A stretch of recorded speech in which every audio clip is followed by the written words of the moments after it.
எல்லாருக்கும் வணக்கங்க. எல்லாரும் எப்படி இருக்கீங்க? வீடியோ பாக்குற எல்லாருக்குமே நன்றிங்க. எல்லாருமே கேக்குறீங்க, அம்மா சுண்டக்காய் வத்தல் எப்படி போடுறதுன்னு கேக்குறீங்க. இன்னைக்கு வாங்க பாத்திரலாம் எப்படி போடுறோம். முதல்ல சுண்டக்காய் செடியில இருந்து சுண்டக்காயை பறிச்சு எடுத்துக்கணுங்க. காம்பு இல்லாம சுத்தப்படுத்தி தண்ணியில போட்டு அலசி எடுத்துக்கிட்டு நம்ம சுத்தம் பண்ணி வச்சிருக்கிற சுண்டக்காயை உரல்ல போட்டு இடிச்சு அள்ளி வச்சுக்கணுங்க. அப்புறமா சுண்டக்காய் ஊற வைக்க சோறு வடிக்கிற கஞ்சி தண்ணி சேர்த்துக்கணுங்க. அதோட பசும் தயிர் சேர்த்து கொஞ்சமாக உப்பு சேர்த்து ஊற வைக்கணுங்க. ஒரு நாள் ஃபுல்லாக ஊற வச்சு மறுநாள் எடுத்து காய வைக்கணுங்க. நான் எப்பொழுதுமே அரை உப்பு போட்டு தாங்க வத்தல் செய்வேன்.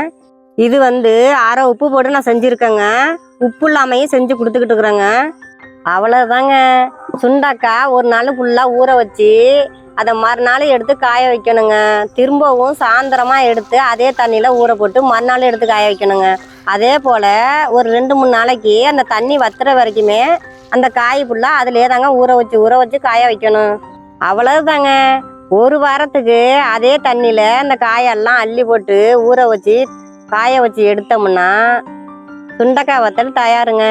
உங்களுக்கும் சுண்டக்காய் வத்தல் வேணும்னா நம்ம கிட்ட அரை உப்பு போட்ட சுண்டக்காயும் இருக்கு, அரைவே உப்பு போடாத சுண்டக்காய் வத்தலும் இருக்குங்க. எது வேணாலும் நீங்க வாங்கிக்கலாம். மேல உள்ள வாட்ஸ்அப் நம்பருக்கு ஆர்டர் போட்டீங்கன்னா நான் தரமா உங்களுக்கு அனுப்பி வைக்கிறேங்க. இது மட்டும் இல்லாம நம்ம கிட்ட மோர் மிளகாய், கத்திரி வத்தை, மாங்காய் வத்தை, கொத்தரம் வத்தை எல்லாமே நம்மள்கிட்ட ஸ்டாக்ல இருக்கு. நீங்களும் வாங்கி பயன்படுத்திங்க. அடுத்த வீடியோவில் பார்ப்போம். நன்றிங்க.